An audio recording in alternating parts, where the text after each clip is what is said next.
tell, then you see the road. I'm out to my soul into the size whenever the smoke clear out of my face and my picture perfect. Do it. All of that green together, the truth, yeah. Tell you the Hello and welcome back, fellow anime lovers, to Cypherfics. I am delighted to have you join us once again in the world of fanfiction and fantasy. This is the 11th part of What If Harry Potter Meets High School DxD. Special note, this fanfic is written and a masterpiece of Asian Lion Heart 310 on FANFICTIONnet. Do check and support the author too. Now smash the like, share and subscribe button for more. Also press the bell icon so that you never miss such great parts. Thanks for the introduction. Now let's dive into the world. Harry's room. Muerte was sitting near her nephew's unconscious body while reading a book she summoned a few minutes ago. Around her were Rainier, Gasper, Asia, Akeno, Tiamat and Ophis. None of them had moved for a full hour now as they waited for Harry to wake up except Kuroka and her younger sister who went away to train some more in senjutsu. They had been worried from time to time when they saw him moving and grunting in pain in his sleep, but this was all.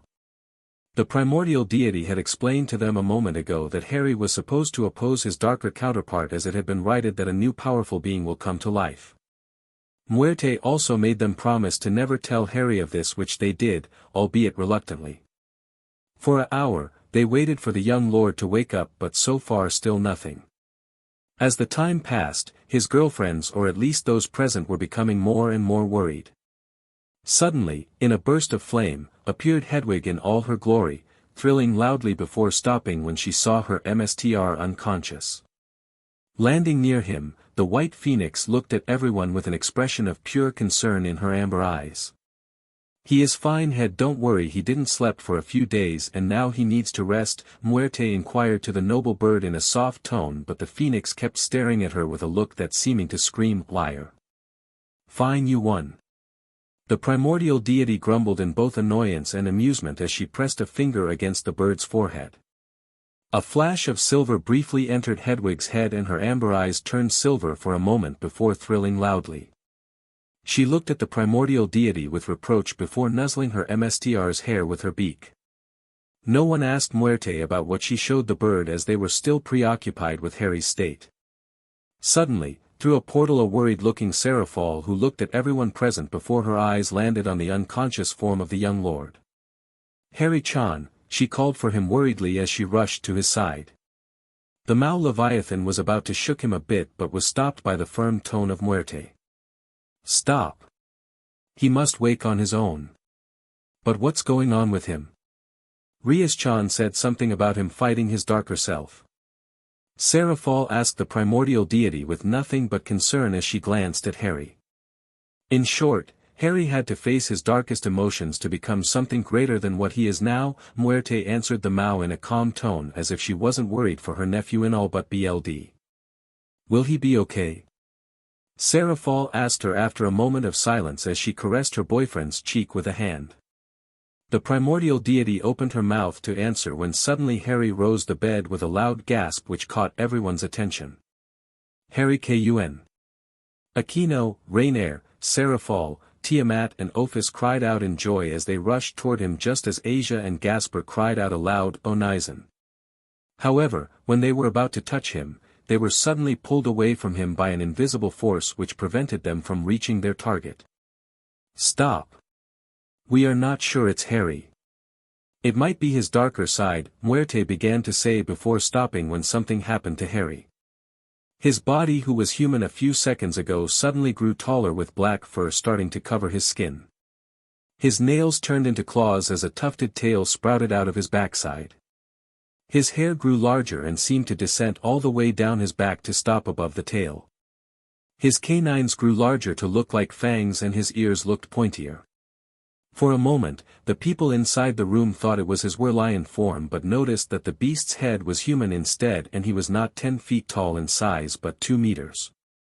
It was a lion man. A part of Seraphol, the others present had heard how Harry described his darker side and started to worry that the being before them was not the man they loved, but his counterpart. For a moment, nothing happened and the only sound you could hear were the deep breaths the man-beast was taking. A shadow was covered his eyes so they couldn't see their color. However, one thing was sure, if they were red, then it meant that Harry lost and his dark side took over his body. Muerte's eyes narrowed at the Black Lion Man before calling out gently, "Harry." The man-beast didn't respond at first, but then he slowly raised his head to look at them. To their relief, his eyes were emerald green in color. "Yes." The Lion Man answered groggily before yelping in surprise when he was suddenly embraced by Akeno, Rainier, Ophis, Tiamat, Asia and Seraphol as they dogpiled him. "You're back," they all said at once, and Hedwig thrilled in joy at the sight of her MSTR, who looked fine and strong. "Yes, I beat Duncan, he is gone," Harry explained to the people present, who looked back at him with joy. Muerte sighed with relief. She had to admit that for a moment she was worried that he lost against his counterpart.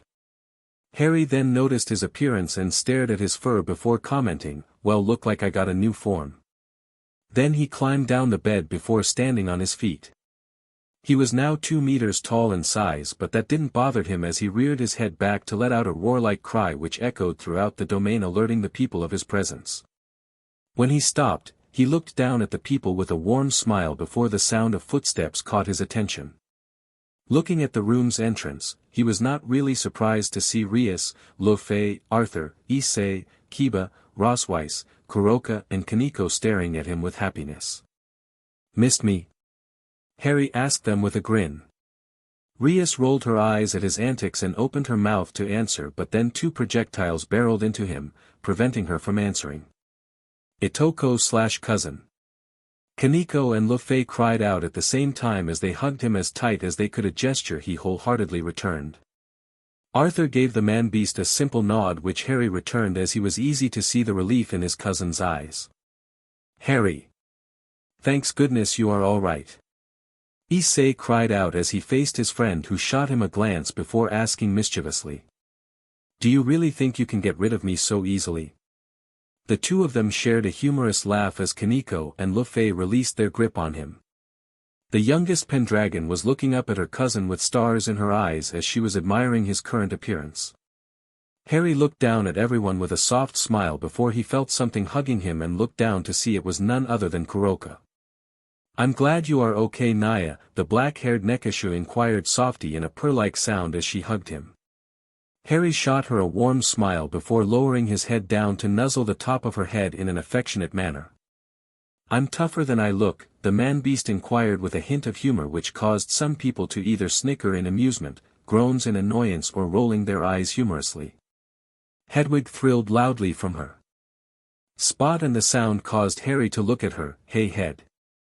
Then he extended an arm to scratch her at the back of her head, earning a content thrill from the noble bird, who pressed her head further against his head to enjoy it even more. "Harry, I am sorry, but it is not over yet," Muerte inquired to her nephew in all but BLD in a neutral tone and a straight face. "What do you mean?" Harry asked his aunt with a look of worry on his face. "You will see, however, you have to come with me alone," the primordial deity explained as she glanced at the people present. The word "alone" was said with a deep voice like the one she used when she was in her professional form. Of course, the young lord's girlfriends instantly protested as they wanted to be there for him, but a glare from the deity was enough to shut them up. "I'm sorry, but this is no negotiable," Muerte retorted in a tone of finality while releasing some of her aura. A part of Ophis, the rest of Harry's girlfriends minus Yasaka and Gabriel, because the 2 weren't there, reluctantly accepted as they couldn't do anything to a primordial deity. "You, however, can come, Ophis," Muerte inquired to the infinite dragon, who nodded at her before shooting a devious grin at her HRM sisters, who glared at her with jealousy. Even Asia looked disappointed to have go with her brother figure. "You can come too, Head," the primordial deity inquired to the white royal phoenix, who thrilled in joy in response. "What have you planned this time, Aunt Moo?" Harry asked her suspiciously as he crossed his arms against his furry chest, narrowing his eyes. The primordial deity shot him a grin before answering mysteriously, "You will see." Ignoring his annoyed glare, Muerte then turned her head away from her nephew to look at the other people. "I will come fetch you all. Once it is done, you are free to tell others what happened here."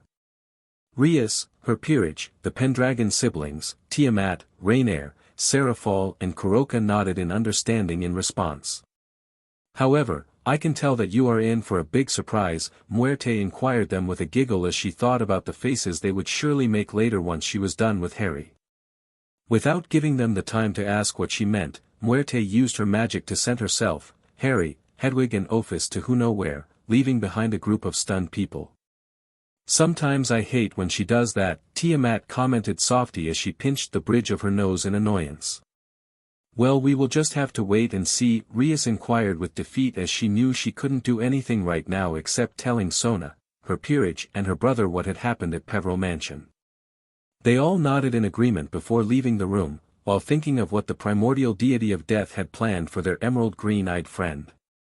Potter Manor, England, Wizarding World.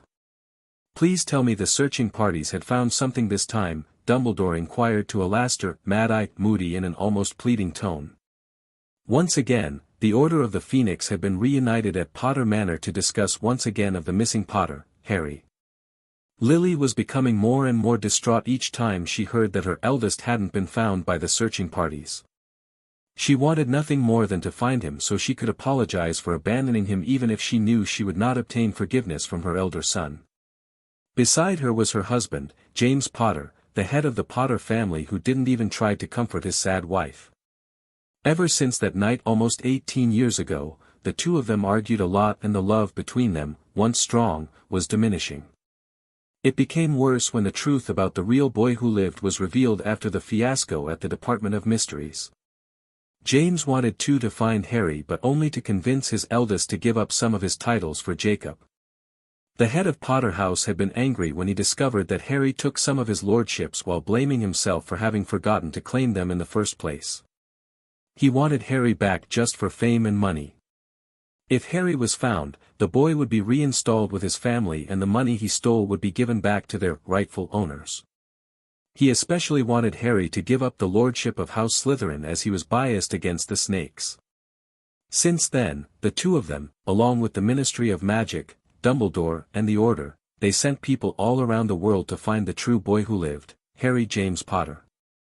Harry, who had been abandoned and ignored by the wizarding world because he was seen as a squib, was now the new center of attention. After the events of the Department of Mysteries, many things had been revealed and hidden from the public. Harry had been abused by Lily's sister Petunia and her family. He casted himself out of the Potter line, which had shocked many because they always thought he was a squib, and disappeared to another country after taking over the lordships of houses never claimed by his former parents.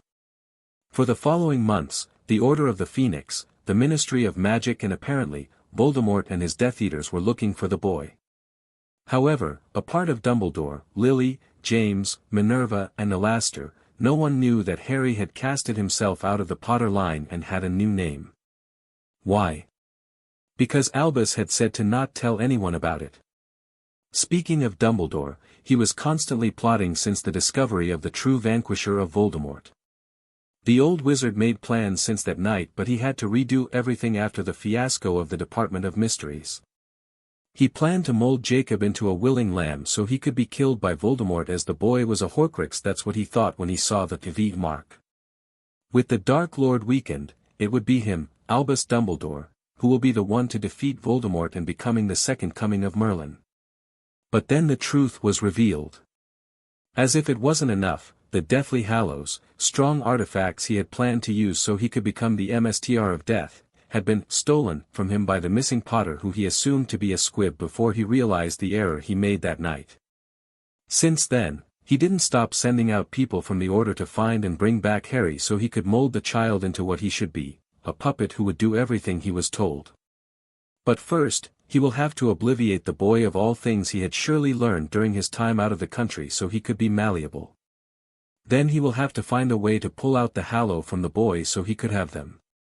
However, another person wanted Harry to be found so he could kill him and take back what he thought was his by right. Who it was? Jacob. The youngest Potter and the former boy who lived.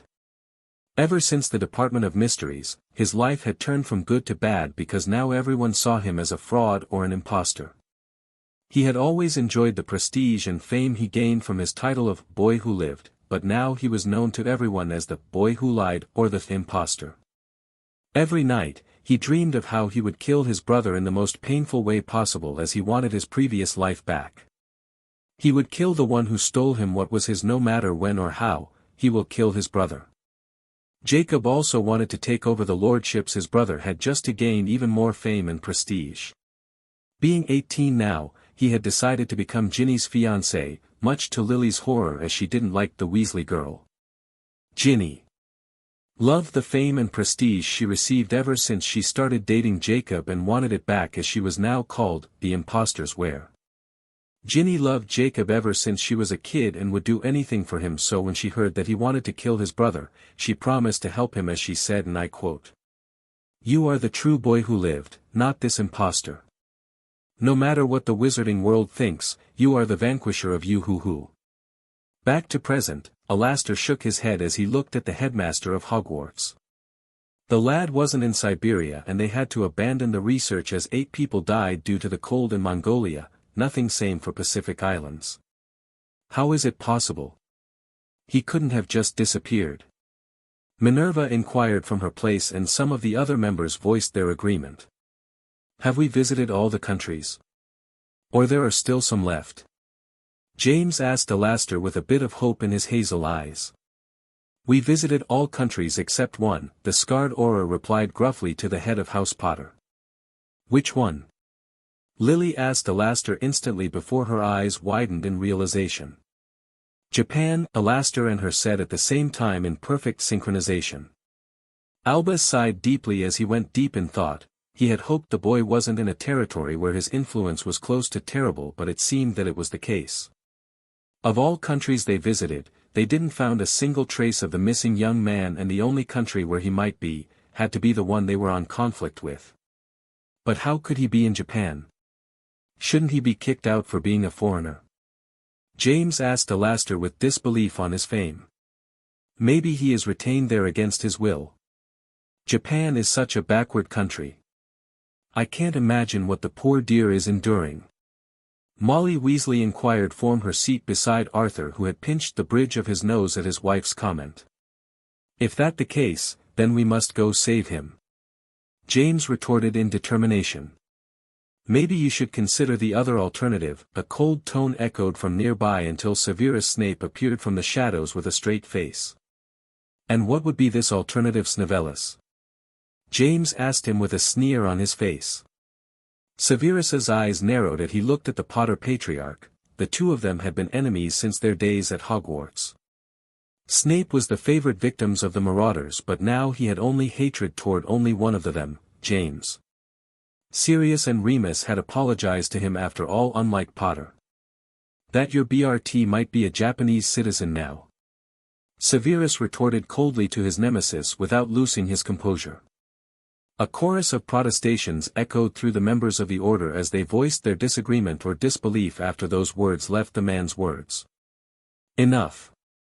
Albus inquired loudly after releasing a bit of his own aura which shut everyone in the room.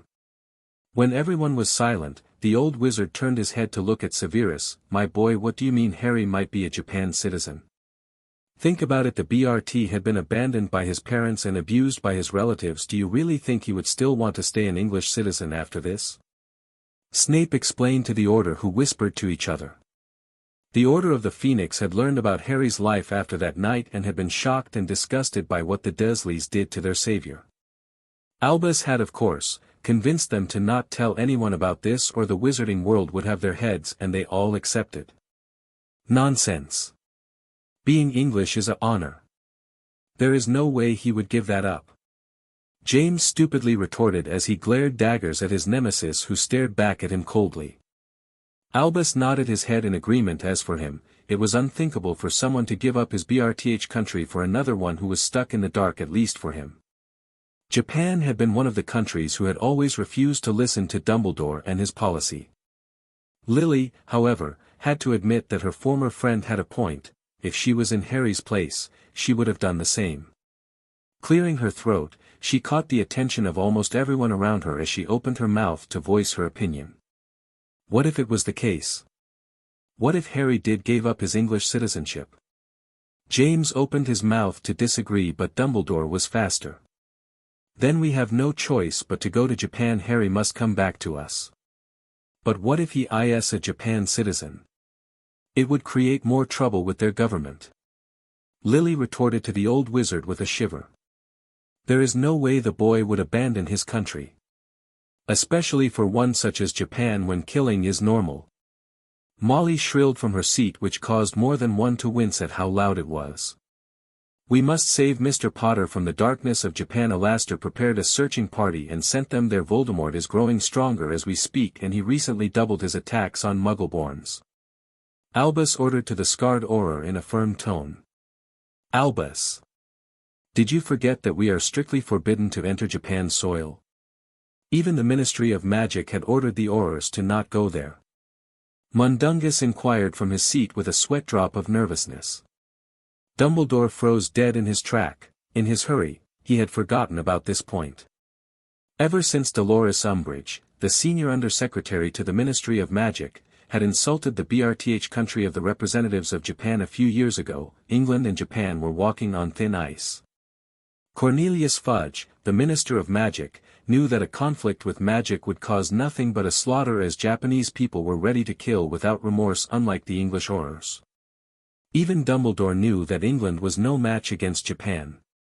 We have no choice if we don't retrieve Harry. The wizarding world is doomed, Albus replied after a moment of silence. Very well, Albus, I will gather some men, Alastair inquired with a sigh as he knew it was not a good idea. Albus! Are you mad? Japan will declare war to US if we sent people there. Lily remarked loudly to the headmaster of Hogwarts in a loud tone of disbelief and shock. For the greater good, Harry must come back, or do you prefer letting Voldemort destroy us? Albus inquired to her in a calm tone, as if he was unfazed by her outburst. No matter what we do, we will destroy it. If we don't bring Harry back, Voldemort will destroy everyone standing against him. And if we bring Harry back, Japan would destroy all of us because we entered their country. Lily replied back harshly to the old wizard, who frowned as she spoke. She is right. I would rather be killed by Death Eaters than to face Japanese wizards. Mundungus voiced his agreement at Lily's words. Albus was about to say something to dismiss their thoughts when more people voiced their agreement that it was folly to oppose Japan. Can't they realize it was for the greater good to bring back Harry? Well, he was the leader of the light, so he would do what is best for the wizarding world no matter the cost. However, he couldn't ignore his followers. Alastair, tell your men to be as discreet as possible when they enter Japan's grounds. We don't want a conflict with their government. If they spot Harry, tell them to not do anything but coming back quickly. Albus replied after a moment of silence. The scarred wizard sighed deeply but nodded before leaving the place. He should have known that Albus would still do it, but at least, the old wizard didn't order the searching party to capture Harry once they spot him, or else there would be nothing but trouble ahead. We are doomed, Lily whispered softly in despair as she went back on her feet before leaving the room, behind, ignoring what was said next as she thought of the storm that Albus might have unleashed on them because of his stubbornness. Severus, for his part, glanced at where his former friend left before disappearing through the shadows of the room to another place, away from Dumbledore and his stupidities. Elsewhere in England. Crucio. Voldemort screamed with anger as he shot a spell toward one of his Death Eaters. They were all once again reunited at Malfoy Manor for a meeting, and like before, the main theme was about the missing Potter and the true boy who lived, Harry Potter. A few moments ago, the parties sent to Russia, Pacific Isles, and Mongolia all came back empty-handed and without informations about the BRT's whereabouts. Of course the Dark Lord didn't like this and sent a couple of spells to those he thought to be nothing more than incompetent idiots. This boy couldn't have vanished. Which country hadn't been checked yet? Voldemort asked them all in a cold tone while ignoring the cries of agony and pain coming from the one he just sent the Cruciatus curse. Japan, my lord, Rodolphus inquired to Voldemort in a soft tone but loud enough to be heard. The Dark Lord growled in displeasure. He had avoided going to Japan as even he knew they wouldn't stand a chance against them. If it wasn't for this stupid pink toad-like woman, they would have gone there to check in case this target resided in the country. As he went deep in thought, someone appeared from the shadows. The newcomer was a thin man with sallow skin, a large, hooked nose and yellow, uneven teeth. He was dressed in flowing black robes and had shoulder-length, greasy black hair which framed his face in curtains, curling lips and dark, penetrating eyes that resembled tunnels. The man was none other than Severus Snape, the head of Slytherin and professor at Hogwarts. He was also a spy for both Dumbledore and Voldemort ever since the First War with the Dark Lord. The bat-like man stopped near his MSTR before bowing in respect. Severus. Tell me, what is Dumbledore's current action? The Dark Lord asked the man with coldness as at his feet, Nagina looked at the newcomer. The old fool has sent people to Japan, my lord. He is sure the missing BRT is there, as Japan is the only unchecked country, Severus replied with a straight face. His declaration caused many Death Eaters to whisper with one another with shock and a bit of anger. What is this old fool thinking? One of the Death Eaters asked loudly in disbelief and anger. He is going senile, another one cried out with a sneer on his face. He is going to get us killed. Rabastin Lestrange snarled in anger from his place near his brother, Rodolphus. Silence. Voldemort screamed loudly with authority, and everyone stopped talking or whispering as they didn't want it to anger the Dark Lord. I always knew Dumbledore was a fool, but to go as far as to go to another country hostile to England despite knowing the risks is taking it to another level, the Dark Lord hissed with contained fury at how stupid the old coot was right now. Many whispers of agreement echoed from the crowd, and even Severus had to admit it was true, as himself was against sending people to Japan and going against the warnings of the Japanese government. Lucius. Voldemort cried out after a moment of silence, and the head of House Malfoy stepped forward before bowing in front of his lord. Yes, my lord, the man asked with his head lowered down in respect for the one before him. Send a party to Japan and warn them about Dumbledore and his secretive arrival on their countries. We would kill two birds with one stone. The Snake Man inquired evilly with a mad grin on his face, which was soon copied by his most loyal follower, Bellatrix. Rodolphus. I want you to send someone in Japan with the mission of keeping an eye out for the missing boy. If she slash and found him, petrify him and bring him to me alive. Voldemort inquired to the man, who nodded his head at his lord's order. And tell your agent to be as silent as possible. I don't want to have problems with the Japan government. Only Dumbledore and his order should. Voldemort added to Rodolphus, who bowed in understanding. My lord, there is more, Severus began to say to the Dark Lord before pausing as he waited for the Snake Man to turn around to resume. What is it? Voldemort asked him as he looked away from Rodolphus to stare at him. Dumbledore had inquired the searching party to not retrieve the BRT if they found him, but instead to go back in England to warn him, Severus explained to the Snake Man, who chuckled evilly after a moment of thought. What a fool, but his mistake will be his downfall.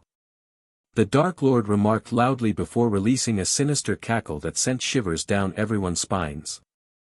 Severus, in his head, definitely hoped that the missing BRT wasn't in Japan, or else it would be bad times for the wizarding world. In the dimensional gap. Ugh, worst landing ever, Harry grumbled in annoyance as he slowly went back on his feet.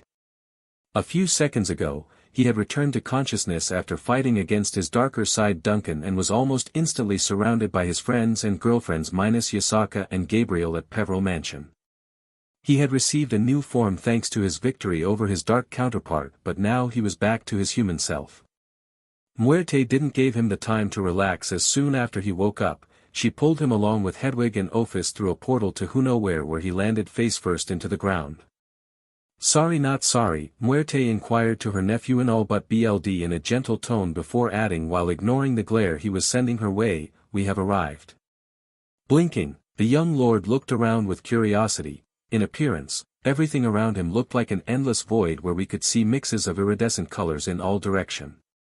Ophis didn't look shocked by where they were, and in fact was harboring her familiar emotionless face, while Hedwig was flying above the trio. Where are we? It's like we are looking through a kaleidoscope. Harry asked his aunt with a frown on his face while staring around. Welcome in the dimensional gap, Harry. The birthplace of Great Red and Ophis. Muerte responded to her nephew with a grin on her face. Harry froze when those words reached his ears and stared back and forth between Muerte and Ophis with wide eyes of shock. The dimensional gap was a gap between three worlds, heaven where angels and seraphs lived, earth and finally the underworld where devils resided. The gap was also called a void world. He had also heard that nothing could survive in this place except the people who had magic, devilish powers, or another type of protection. Why? Because from what Muerte said a long time ago when he was only 10 years old, anyone without such protection dies within a matter of seconds after being exposed to the nothingness within the gap. He had always dreamed to come here as Muerte had told him a lot about this place, but he never got the chance because each time he asked his aunt would answer, "Not until you are ready."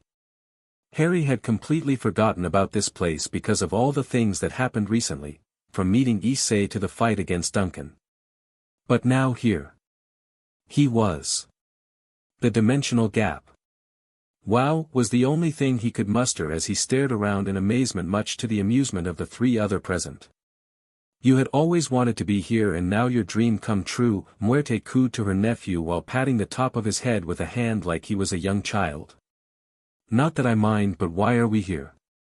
Harry asked his aunt with a small blush on his face before adding with narrowed eyes, "Because I'm 100% sure we aren't here just to visit." The primordial deity sighed deeply in response as she looked back at him with a serious expression on her face.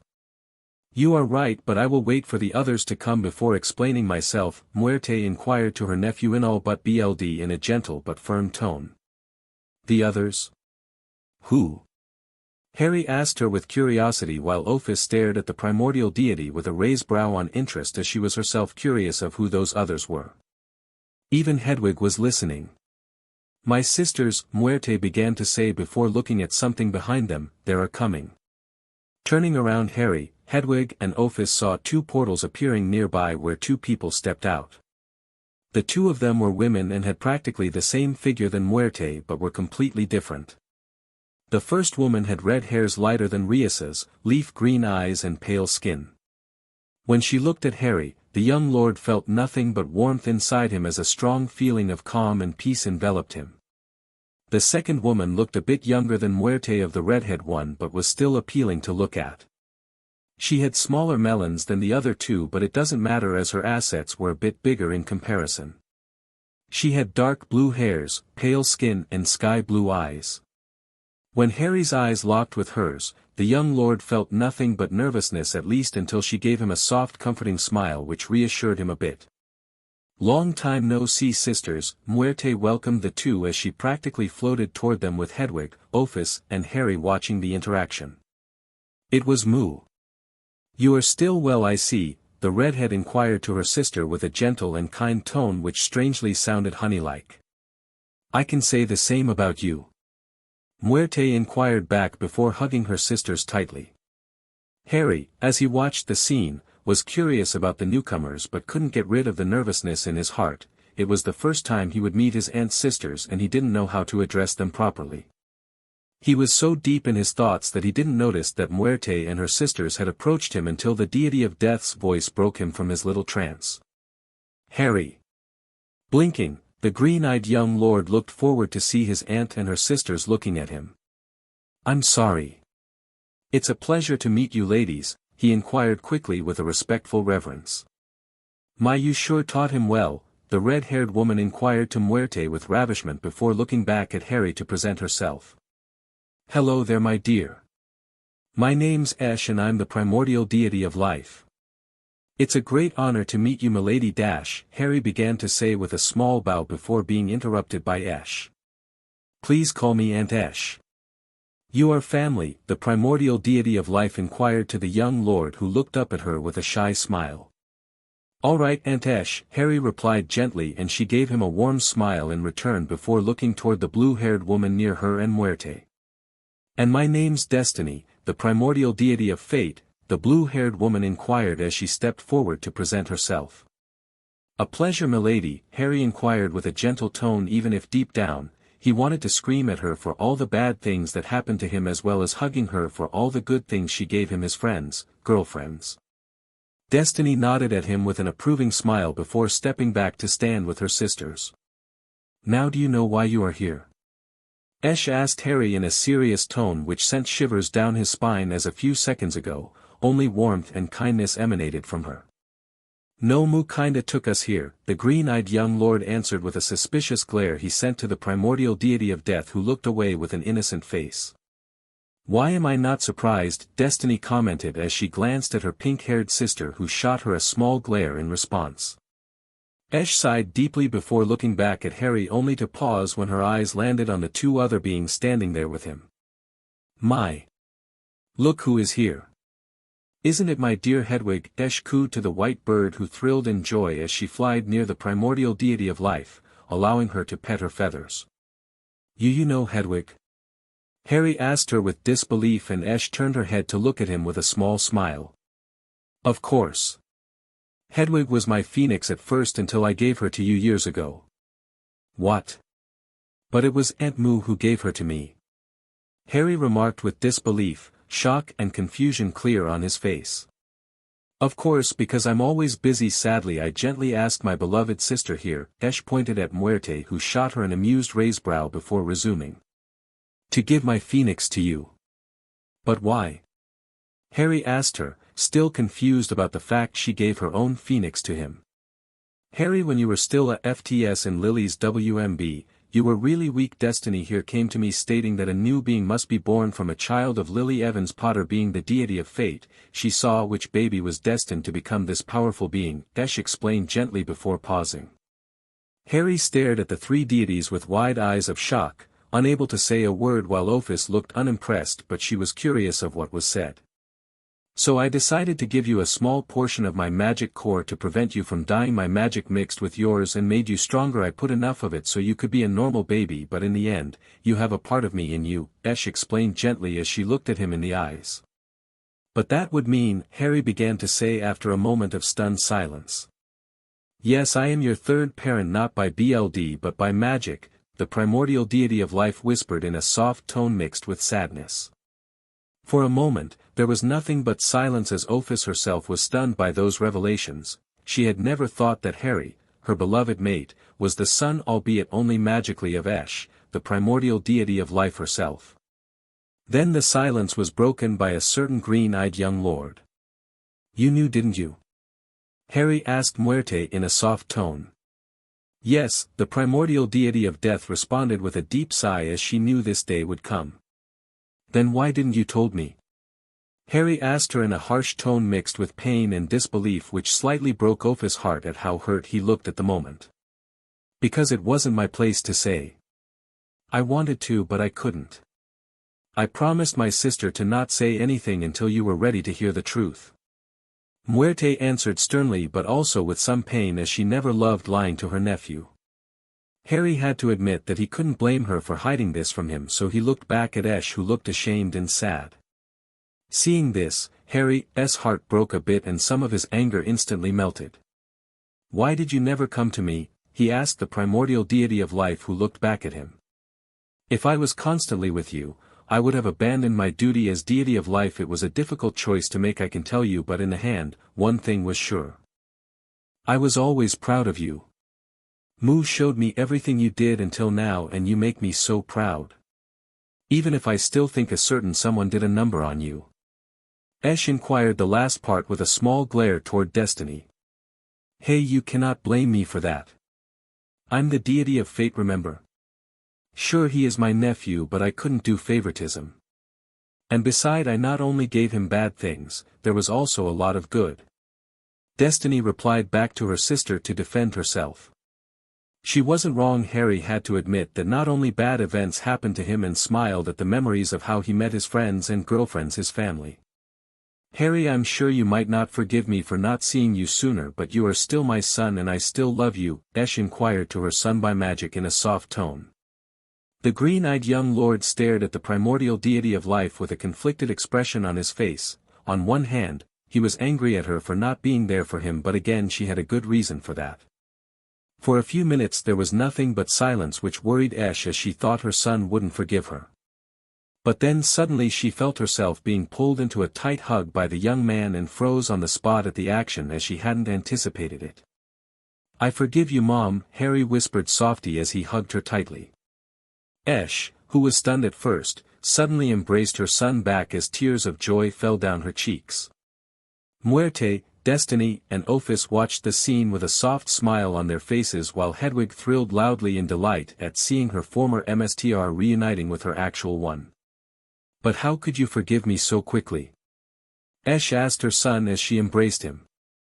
"Because I know you have responsibilities being a deity and all, you were just busy. However, I'm still wondering why Aunt Mu always got time to see me," Harry inquired back as he glanced toward where the primordial deity of death was.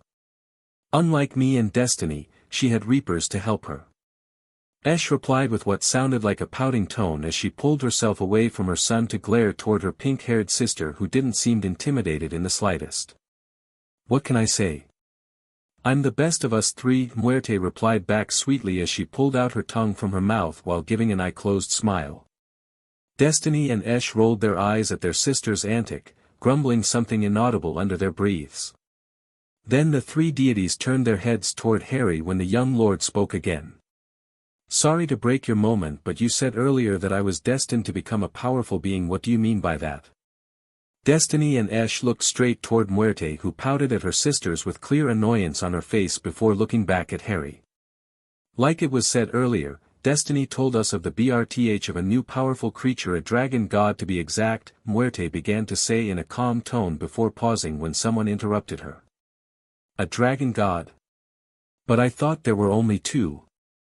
Harry inquired loudly to the three deities with disbelief, while Ophis had her eyes wide in shock, but not from the fact a dragon god was about to appear here, but why they brought Harry here. It was true until now. Ophis and Great Red won't be the only dragon gods anymore, as a new one will rise to stand with them. Destiny replied in a calm but firm tone. Despite her being the youngest of the three, she was also the more mature one. "But why me?" Harry inquired in an almost pleading tone. "Because you are not like most humans on this world. You are willing to help others even when you don't have to, that, and you are willing to take a life but only when you have no choice, or to protect someone you love. Most humans would simply run away from danger or leaving their owns behind to save themselves, but not you," Muerte explained softly before her sister Esh took over.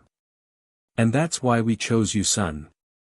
Harry went silent as his mind processed what he just heard. He still wondered if he deserved such a title, as it wasn't every day someone became a dragon god after all. Hedwig, sensing his hesitation, flied toward him before nuzzling his hairs with her beak, which caused the young lord to smile fondly at his familiar. "Harry, I'm sure you are wondering if you do deserve such a honor," Destiny began to say in a kind tone before Muerte took over. "Then we will be clear now, you do deserve to become a dragon god.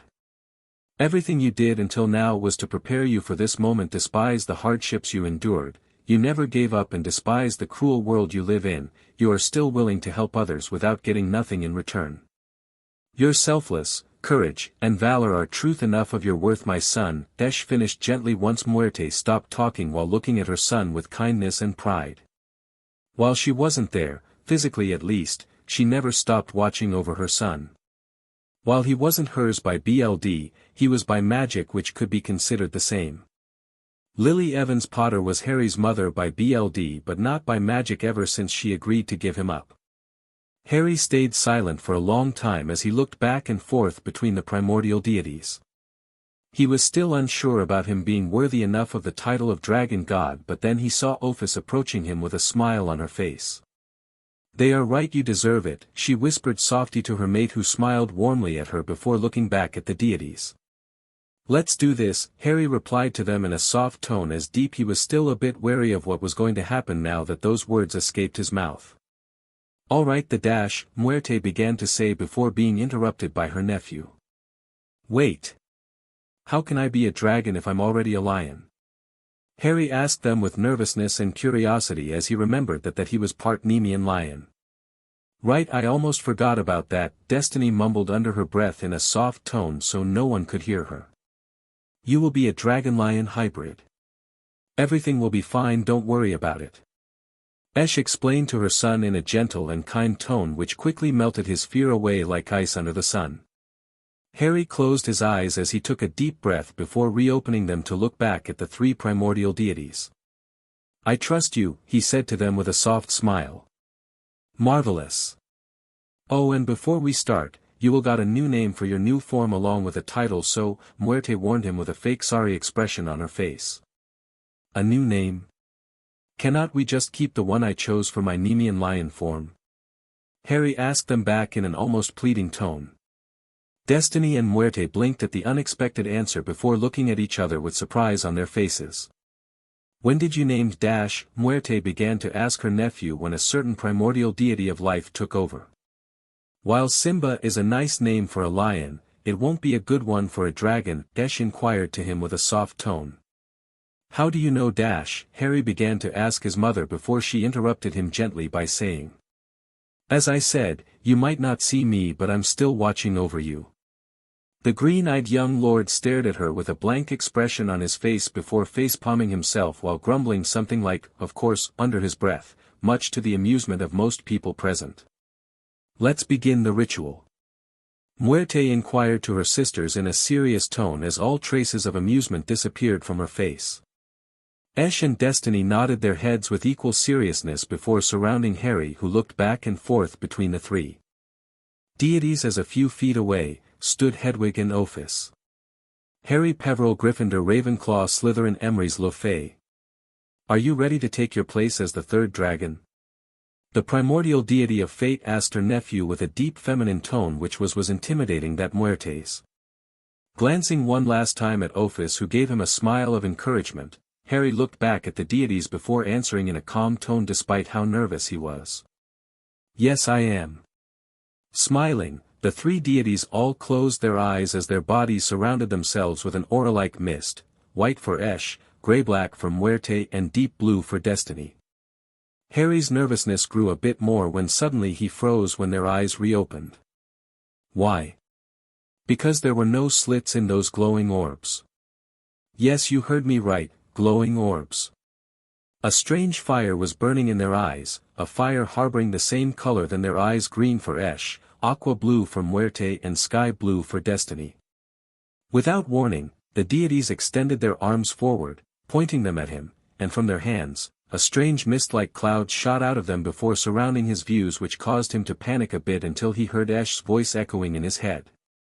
"Close your eyes, my son, everything will be fine," the voice said in his mind with a caring motherly tone which instantly putted him at ease as he did what he was told.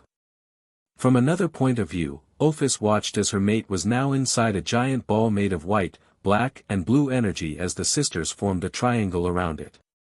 "Me, Muerte, primordial deity of death, judge the young Harry Peveril Gryffindor Ravenclaw Slytherin Emrys Lefay, worthy of becoming a dragon god." Muerte spoke first in a deep feminine tone. Then her sister, Esh, took over in an equal voice. "Me, Esh, primordial deity of life, judge the young Harry Peveril Gryffindor Ravenclaw Slytherin Emrys Lefay, worthy of becoming a dragon god."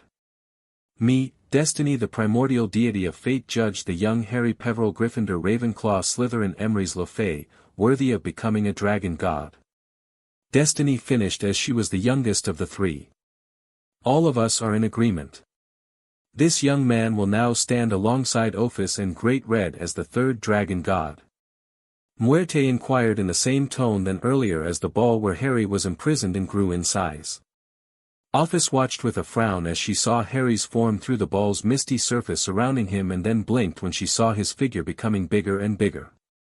From this day forward, Harry Peveril Gryffindor Ravenclaw Slytherin Emrys Lefay will be known as the first dragon-lion hybrid in history.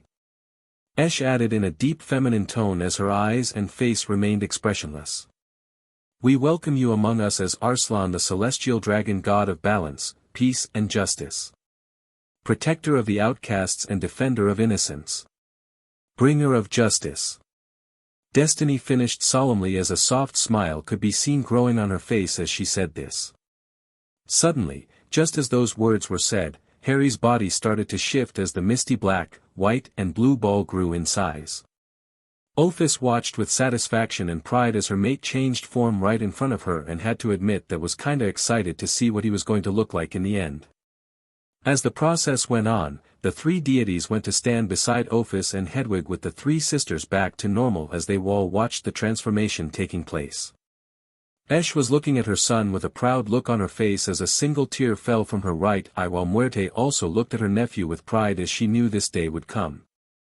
Destiny had a straight face as she watched her nephew, but if we looked closely, we could see the happiness and pride shining in her eyes. A few moments later, the ball of light was enormous and they could see a very large shape inside it. Suddenly, the being inside the ball moved and in its movements, literally destroyed the ball it was in. The deities along with Ophis and Hedwig watched with amazement the large being standing before them in all its glory. "Welcome to this world, Arslan," Esh whispered softly to the enormous being, who roared loudly in response. Its roar was similar to lions but more guttural and deeper. It was also a mix with the sound made by lightings. "Now I have a promise to keep," Muerte began to say as she opened a portal to leave. However, the primordial deity of death didn't have the chance to go through it as she was stopped by her sisters. "Which promise are you talking about?" Destiny asked her with confusion. "I promised to Harry's friends to bring them to him once it was over," Muerte answered to her younger sister before Esh shouted with outrage. "You told them what we planned?" "She didn't, she just said she had to do something with Harry Kuhn," Ophis answered for the deity of death with her eyes still locked on the large being standing before her. "Thanks goodness, I was worried for a second," the deity of life whispered with relief as she released a deep sigh. Muerte rolled her eyes at her sister's antic before going through the portal, which closed behind her, leaving her sisters, Ophis and Hedwig, behind with the newly dragon god. "They are in for a big surprise," Ophis thought to herself as she looked at her mate with shining eyes as he roared again, shaking the air in the process. "Elsewhere. How long do we have to wait?"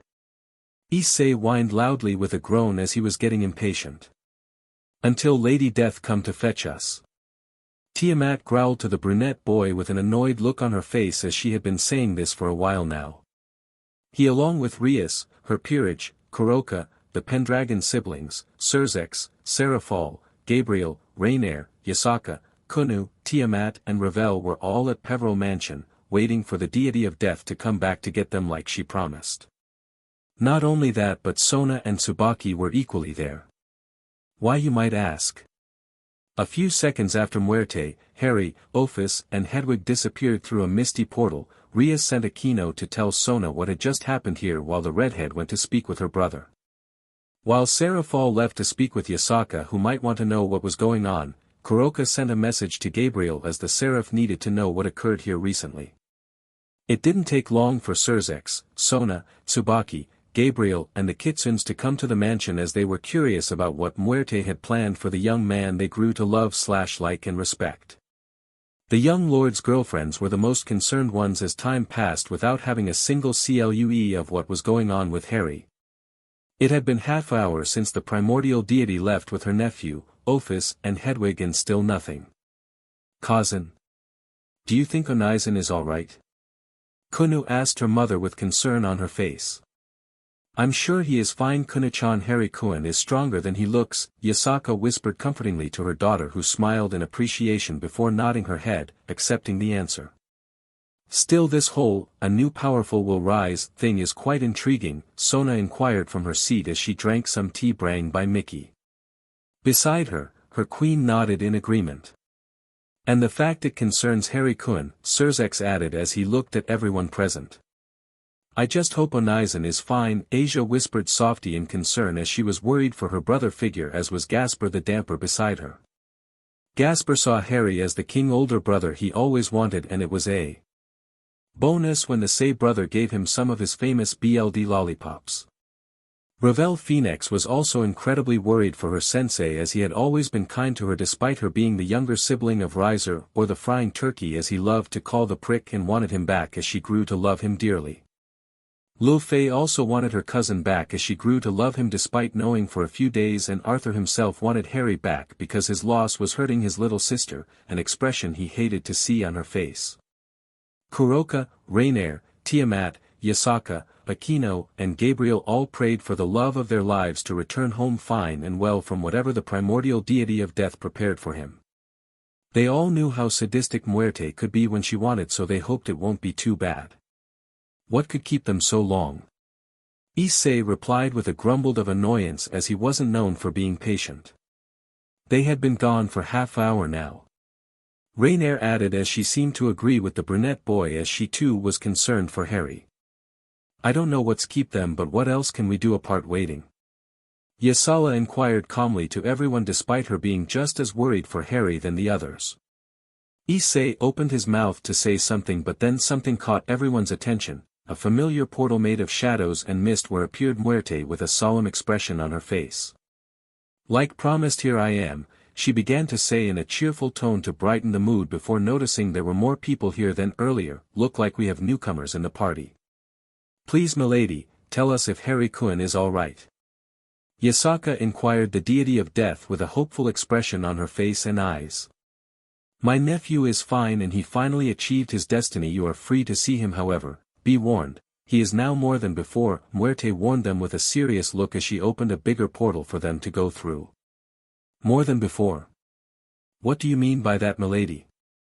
Surzex asked the primordial deity in a curious manner. You'll see, was his answer, as she was the first one to go through the portal. Come on. Seraphol inquired the others in a hurried tone, as she was the second one to jump into the portal, leaving behind an amused group as one by one they followed the Mao Leviathan, going through the misty portal. However, once they appeared at the other side. What the hell? Where are we? Issei cried out in shock and disbelief once he and the others stepped out of the portal. He wasn't the only one shocked by the place, as everyone else stared around with wide eyes of shock, surprise, and a bit of amazement, all except Tiamat, who looked at her companions with amusement in her eyes. I can't believe it, we are in the dimensional gap. The birthplace of Ophis and Great Red. Sona remarked loudly, and everyone's eyes widened even more at those words. Muerte giggled at their expressions before inquiring with a mischievous smile, come on. Don't you want to see Harry? Yes. Gasper, Asia, Kunu, Ravel and some others shouted at the same time as they hurriedly went after the primordial deity, who chuckled a bit with amusement. Milady, can you please tell us why are we here? Surzex asked Muerte as he walked beside her. Again, you'll see once we are there, the primordial deity of death cooed teasingly to the Mao Lucifer, who sighed in disappointment just like many others who heard her answer. They walked for a while until they spotted some figures in the distance, two human-like persons and a familiar white bird. Hedwig. Asia called out happily as she rushed forward to greet the phoenix, who thrilled in happiness when she was pulled into a hug by the former nun. Soon Ravel and Kunu followed, and now Hedwig was petted by the three blondes. Surzex and Seraphol, however, as they came closer, froze when they saw who was there, two good-looking women, with one having light red hairs and leaf green eyes while the others had blue hairs and blue eyes. Lady Life. Lady Fate. The two Maos bowed respectively in front of the two deities, who merely stared at them. When they saw and heard what the Maos said, Sona, Tsubaki, Rias and her peerage, along with Kuroka, Tiamat, Rainier, Kuroka, Gabriel, the Pendragon siblings, Yasaka and Kunu, who followed her mother's move, bowed to the two women who were apparently the primordial deities of life and fate. Arthur and Lefay, for their parts, were shocked that they got the honor to meet the three primordial deities at once. However, Lefay would be lying to herself if she said she wasn't excited and amazed by what was going to happen, as it wasn't every day you got to meet a deity, less three of them. Rise everyone, you don't need to bow, the red-haired deity inquired to the group, who felt nothing but warmth and kindness emanating from her. The blue-haired deity said nothing but nodded in agreement to her sister's words. Milady's pardon for asking, but can you please tell us what are you doing here? Surzex inquired the two deities with nothing but nervousness. You don't need to apologize for being curious, Surzex Lucifer. As for why we are here, it was for my son, the red-haired deity inquired with a soft smile of kindness mixed with mischief. Your son? Seraphol asked her with surprise, as she didn't know the deity of life herself had a son. Behind her, her companions were just as speechless, while Muerte looked amused, as she knew it was going to be even better. Harry Peveril Gryffindor Ravenclaw Slytherin Emery's Lefay, the deity of life responded with a warm smile. Everyone froze at those words as they stared at the red-haired deity with shock, stupor, and surprise. Muerte couldn't stop herself from laughing loudly at the faces they were making. "Look like you broke them, Esh," the primordial deity of death inquired to her sister, who sighed in both amusement and embarrassment. "Look like I did. How Harry could be your son?" Issei asked them with disbelief as he still harbored a shocked expression on his face. "He is not my son by BLD. When he was a FTS, I gave him some of magic essence and he became my son by magic." Esh explained to them with kindness and a shrug. "So Harry is a demigod?" Kiba asked the deity of life as his mind was processing what he just heard. "He was not anymore." "What do you mean, milady?" Yasaka asked the deity with a frown of confusion as the others stared at her with interest, wanting to know the answer. Even Asia, Ravel and Kunu stopped spoiling Hedwig to hear her answer. "You will see," Esh responded with a grin which caused the group to groan loudly with annoyance. "Now I can see why they are sisters," Issei grumbled under his breath, and some of his fellow devils nodded in agreement from his words. "Where is Onizen?" Asia asked the deities with cute puppy eyes, and Destiny was the one who answered to her with giving the former nun a gentle smile. "You will see him in a bit, but first," the blue-haired deity looked away from the former nun to look at everyone else present, adding in a serious tone. "You must all know that Harry is currently in a new form, a form he was destined to possess." "Which form, ma'am?" Kunu asked the deity with some childish curiosity as she wanted to know where was her Onizen. "You will discover it in a bit, but I can tell you this, he could now fight Great Red equal to equal," Destiny responded with a playful grin on her face. Rias, her peerage, Sona, Tsubaki, Surzex, Serafal, Kuroka, Lofei, Arthur, Tiamat, Ravel, Gabriel, Yasaka and Kunu all frowned in confusion at the words the deity of fate just said, while some of them were unhappy by the fact she didn't told them what and where was Harry. "Equal to equal," Rias and Sona whispered softly to themselves before they looked at each other with wide eyes as they realized what this might mean. They weren't the only ones, as Tiamat, Akeno, Rainier, Yasaka and Kuroka instantly caught on what Destiny had secretly revealed and were now looking at each other with shock but also with excitement. "Where is Ophis? Wasn't she supposed to be here as well?" Gabriel asked the deities as she looked around to find the infinite dragon in vain. "She is with my son," Esh replied with a giggle as if she was thinking of something funny. "But where are they? I don't see them anywhere." Issei inquired with frustration as he looked around to find the two. "Muerte, can you please?" Esh inquired her pink-haired sister with a grin. The primordial deity of death smirked mischievously in response before putting two fingers, index finger and thumb, into her mouth and whistling loudly. The sound caused Kuroka, Kaneko, Yasaka and Kunu to hiss in displeasure as they covered their ears with their hands. "There is no dog here, you know," Issei inquired Muerte with a blank stare once she stopped whistling. "I know," she replied with a grin before a loud sound caught her attention. "He is coming," the primordial deity remarked with a soft smile as she went to stand by her sister's side. At first confused, they suddenly froze when they heard a strange sound echoing in the air. It sounded like wings flaps but louder, which could only meant one thing: the sound's owner was big. Suddenly, Asia's gasp caught their attention and they saw her looking at something behind them.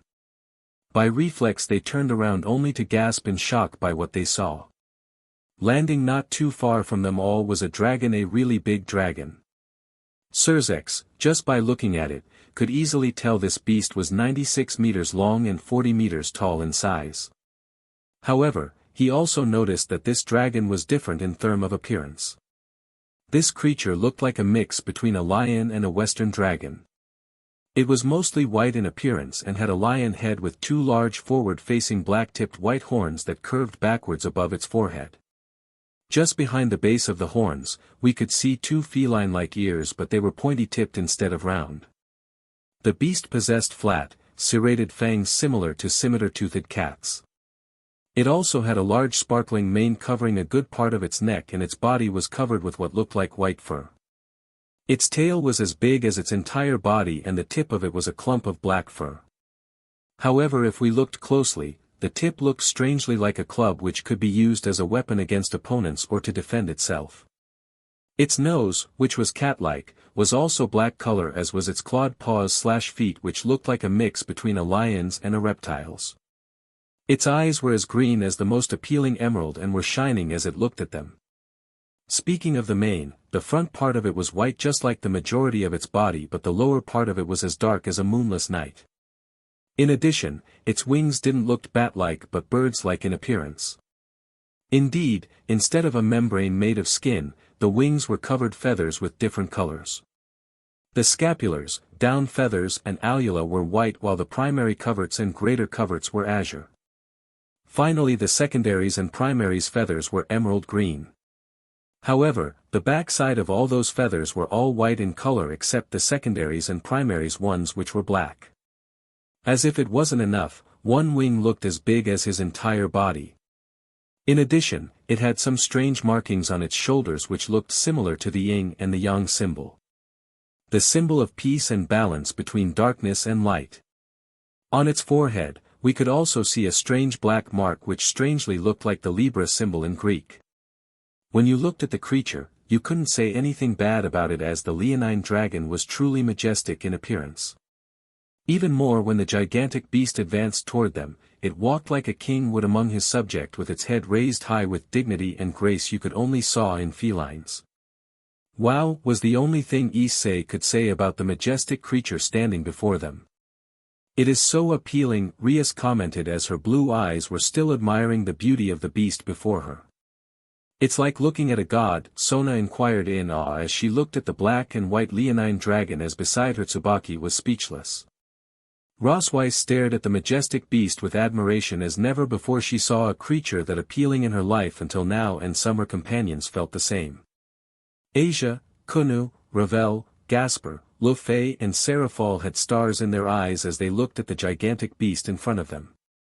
While they were a bit intimidated by his huge size, they would be lying to themselves if they said it wasn't a sight to see as the beast before them was absolutely magnificent to look at. Arthur, Zenobia and Kiba however slowly pulled out their weapons in case it would attack them. Look, it's Ophis. Yasaka inquired to everyone as she pointed at the beast, or more precisely at its forehead.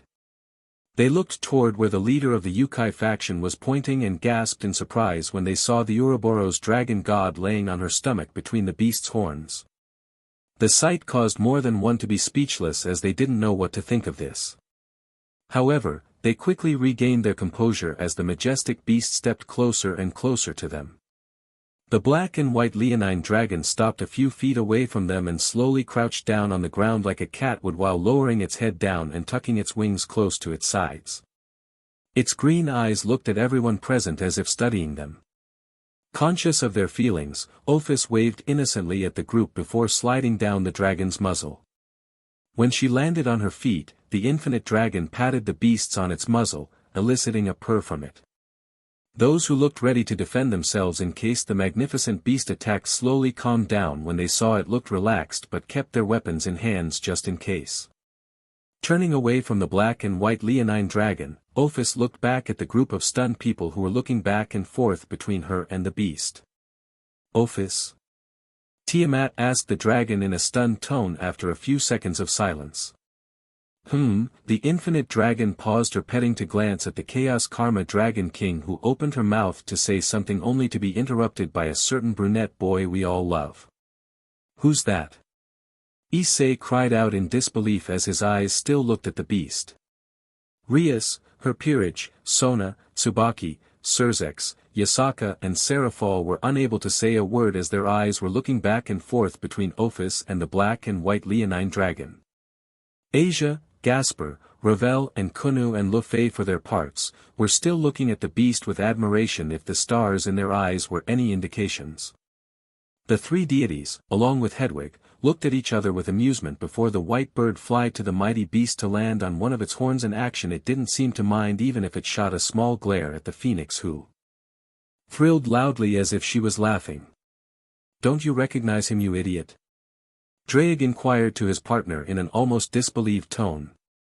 No, the brunette perv replied to the gauntlet, who released a deep sigh. Office is that Yasaka asked the infinite dragon, completely ignoring Issei and Drake in the process. Harry? Yes it is, the infinite dragon replied with pride as she petted the black and white leonine dragon's muzzle, earning another purr from it. Onaizen?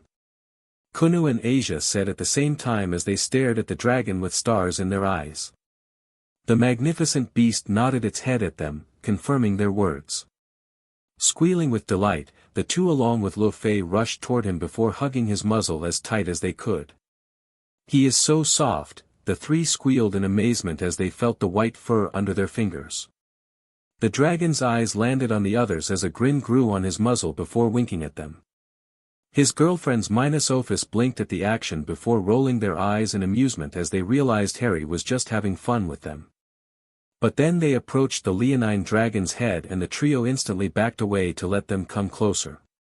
One by one, his girls started to press their hands against his muzzle, cooing at how soft he was to the touch, which slightly boosted his ego. Harry was a lion before and now he was also a dragon. As we know, lions and dragons were prideful creatures, so it was not surprising for him to inherit this trait from them. So Harry is a dragon now, Rias commented as she looked at her dragon-turned friend with a raised brow. Not just a simple dragon, Destiny replied to the redhead Gremory heiress from her place beside her sisters who had been silent until now. What do you mean, milady? Sona asked the deity of fate with curiosity, and some people stopped what they were doing petting Harry, watching him to look at Destiny, curious about her answer. Harry here is a high-ranked dragon with a new name and title, Muerte answered for her sister, who shot her an annoyed glare which caused her to grin mischievously back at her. What is his new name? Issei asked the deities with some curiosity before Kaneko took over by asking. And what is his title? Muerte, Esh, Destiny, and Office looked at each other with a grin on their faces before looking back at the group. It was the primordial deity of life, as Harry's mother, who had the honor to do the presentation. Allow me to present you, Arslan, the celestial dragon god of balance, peace and justice. Esh inquired to the group of stunned people who stared at the large leonine dragon with wide eyes of shock and surprise. A dragon god? Rias, her peerage, Sona, Tsubaki, Tiamat, Rainier, Kuroka, Yasaka, Seraphol and Surzex cried out at the same time with shock as they looked back and forth between the deities and the dragon. Gabriel, Kunu, Lu Fei, Arthur and Ravel were too stunned to say anything as they looked at Arslan with wide eyes of shock. Yes, until now there were only two dragon gods, Great Red, the Apocalypse Dragon, Ophis the Infinite Dragon, and now there is Arslan the Celestial Dragon. Destiny explained to the group, whose shock grew as they stared at their friend-turned-dragon. So that's why you bring him here, to make him into a dragon god, Surzex commented to the deities once everyone regained their composures. Like he was destined to become, Destiny remarked as she nodded her head to the Mao Lucifer. But why is he white? No offense, he does look even better in white, but with his lion form being black, it's a bit weird, Rainier asked the deities as she glanced at the dragon, who shot her a deadpan expression before looking back at Asia, Ravel, Kaneko and Lu Fei as they petted his muzzle again. Because a good portion of his soul is based on strong light qualities, Muerte responded to the fallen angel before a certain primordial deity of life took over. Like bravery, strength, courage, altruism, kindness, generosity and loyalty, Esh inquired with a warmth smile as she looked at her son, who shook his ears to show his embarrassment. Then what about the other colors? Seraphol asked the deities as she stood near her younger sister Sona and her queen Tsubaki. They all had a signification. White is the color of light, peace and wisdom, black is the color of darkness, death and mystery, blue is the color of loyalty, humility and justice, and finally, green is the color of balance and life. Destiny answered for the Mao Leviathan in a calm tone.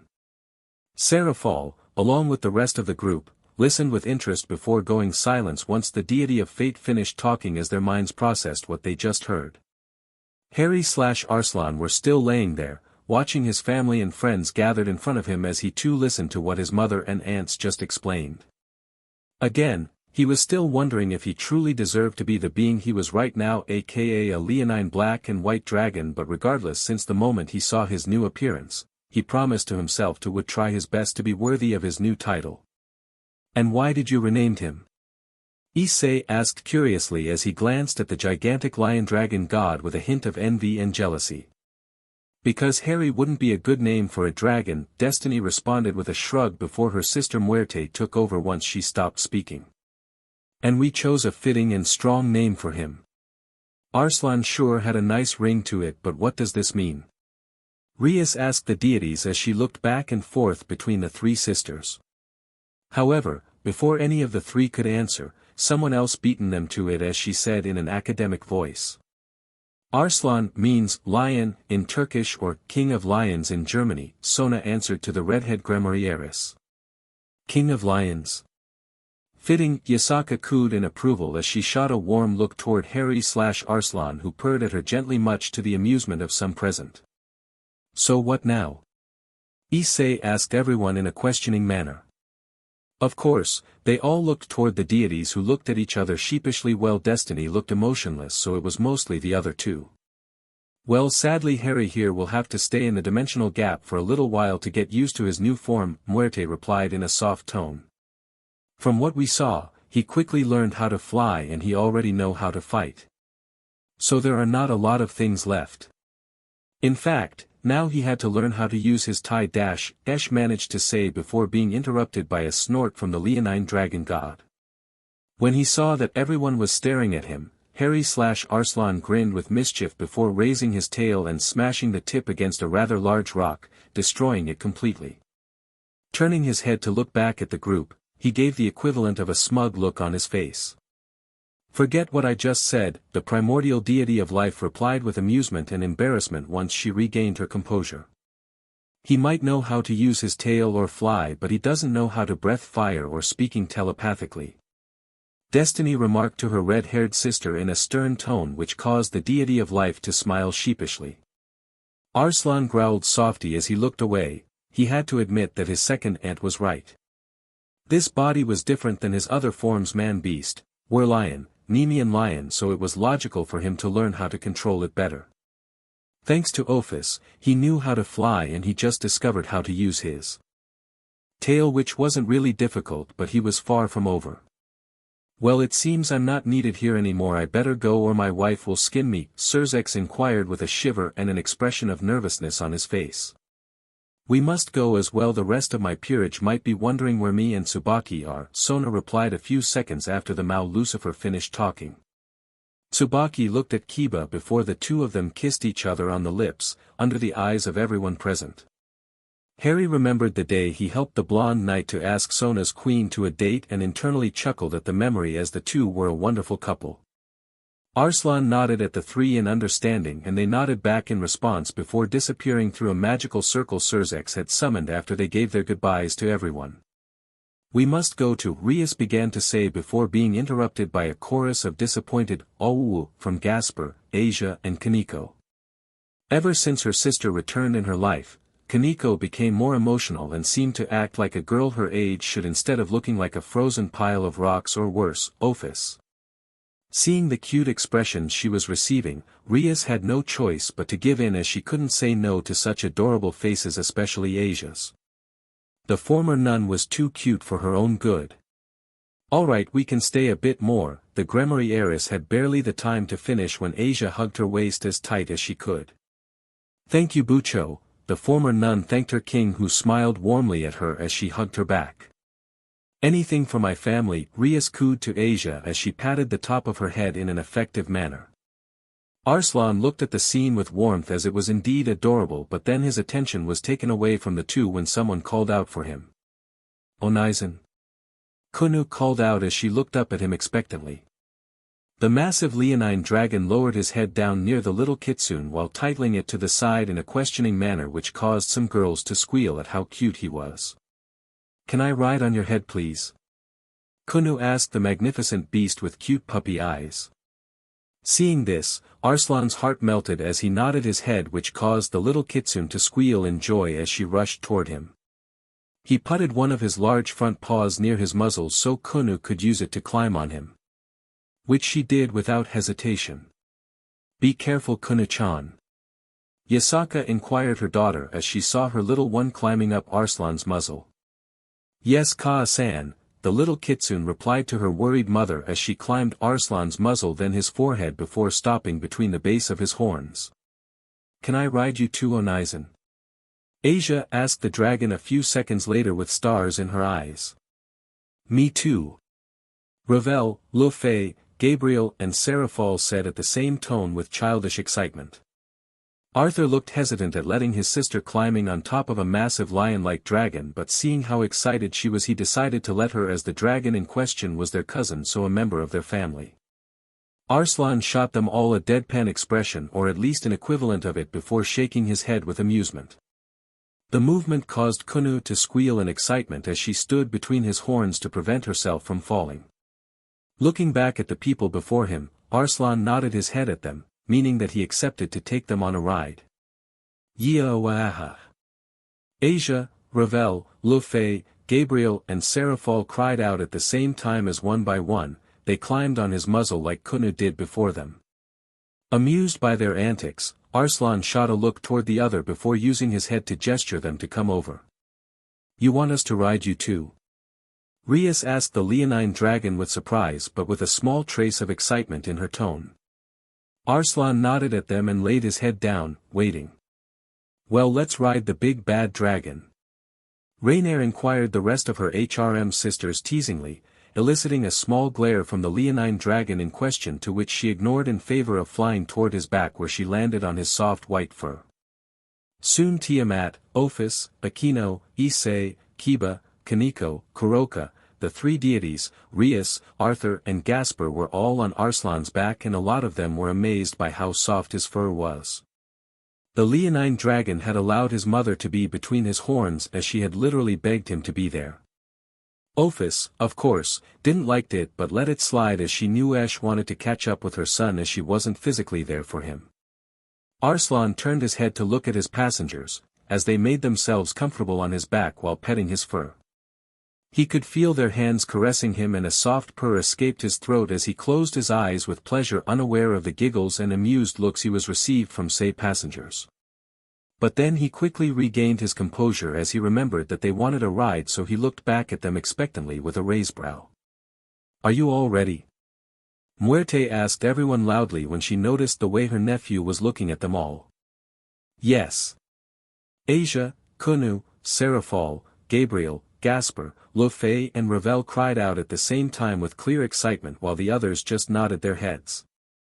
Some looked nervous while others seemed as excited as the youngest members. Gabriel and Seraphol doesn't count as youngest members. So alright folks, that's all for today. Stay tuned for part 12. Do subscribe, like and share for more such videos. Also check out the story and author Asian Lionheart 310 on fanfiction.net. Press the bell icon to be notified first on release. See you in the next video. Till then, goodbye.